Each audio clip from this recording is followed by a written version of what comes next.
What happens when you bring together the best-selling book franchise in the world, the greatest film director of all time, and the richest man on the planet? You get Goosebumps Escape from Horrorland.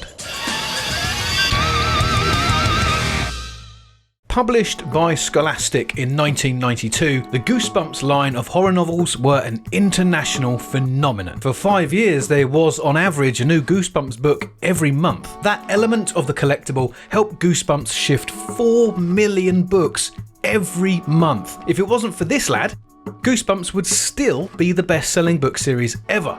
At the same time, this was a magical and mystical era for PC games. Bill Gates was on his aggressive tip to get the Windows PC on every desk and in every home. I already covered this when I made my video about Fury 3. This then led to Bill reaching out to Steven Spielberg. Spielberg had already been experimenting with the interactive format himself over with LucasArts. He had sat in on the Indiana Jones games and he came up with the story for The Dig. Teaming up with Microsoft resulted in the founding of DreamWorks Interactive. And this whole Goosebumps deal is no accident. If you wanted to get kids into computers, then Goosebumps was definitely going to be the gateway drug that would do it. So in 1996, DreamWorks Interactive released their first 4 pieces of software. Someone's in the Kitchen, Steven Spielberg's director's chair, The Neverhood, and Goosebumps Escape from Horrorland. Escape from Horrorland is a sequel to Goosebumps Book 16, One Day in Horrorland. And in the game, the main character Lizzie is transported off to the haunted theme park of Horrorland. Her brothers and her parents have been captured by spooky monsters and spook-ups ensue. The Goosebumps books themselves always centered around kids fighting scary monsters with nothing but their wits, and so a game along this vein just fits the format perfectly.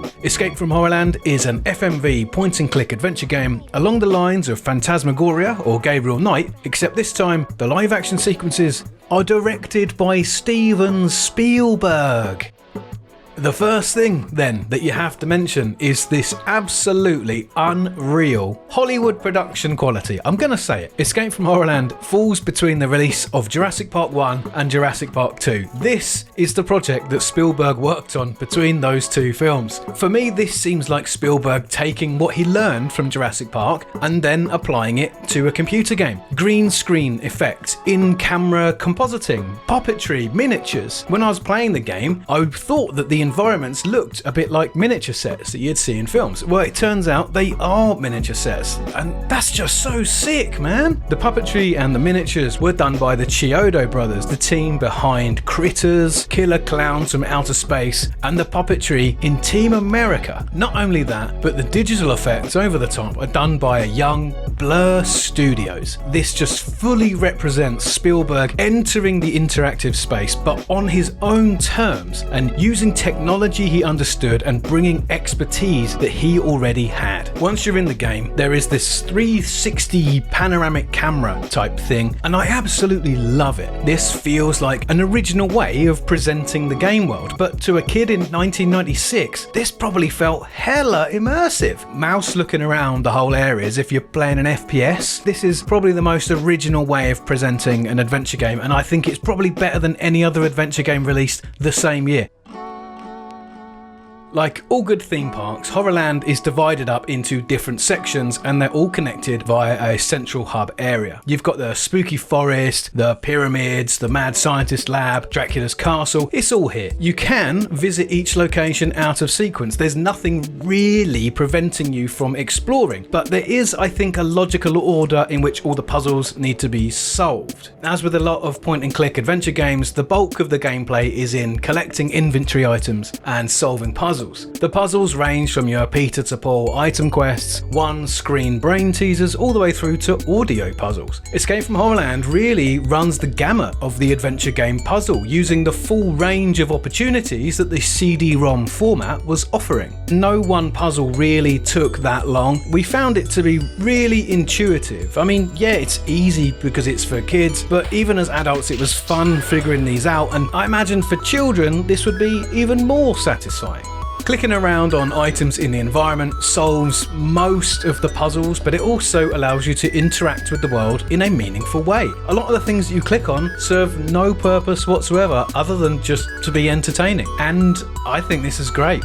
FMV games often get a bad rap, and I don't know why. I think they're awesome. The interactive elements in this game, the live puppetry and the animatronics, they make it really stand out. I thought the presentation in this game was awesome, and the acting is also really good. The child actors are surprisingly good, and that is honestly a rarity. We've got appearances from top draw voice actors from the time as well, including Jeff Bennett, the voice of Kyle Katarn, voices a whole bunch of pumpkins. The Scarecrow walks at midnight.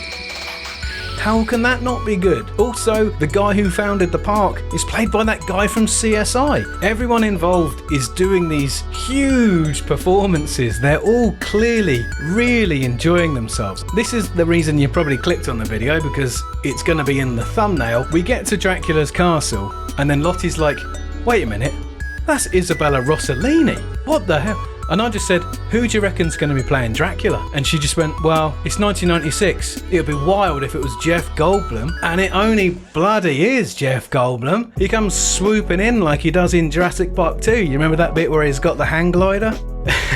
What's wild to me is this is a man at the absolute height of his career. He's hot off of Jurassic Park. This is the same year that he was in Independence Day. Obviously, he absolutely steals the show because he's absolutely brilliant. I wouldn't be surprised if it turned out that Spielberg brought him in because they were in that lull between doing those two Jurassic Park films. I wouldn't be surprised if it turned out the people in the suits were also played by Laura Dern and Hugo Weaving. Once you get past this point of the game, it really isn't long before you finished it. In classic Goosebumps fashion, there's a Scooby-Doo twist ending, the day is saved, or is it kind of vibe. The whole thing took us 2.5 hours to play from beginning to end, and that includes installing it. So I'm not going to mark it down for that. I think that's brilliant. If I was 8 years old, I could see this taking a few sessions actually. Playing till I got stuck, or playing till I get scared. I'll have another go tomorrow. Playing now, I think it was great. Is it up there with the best adventure games?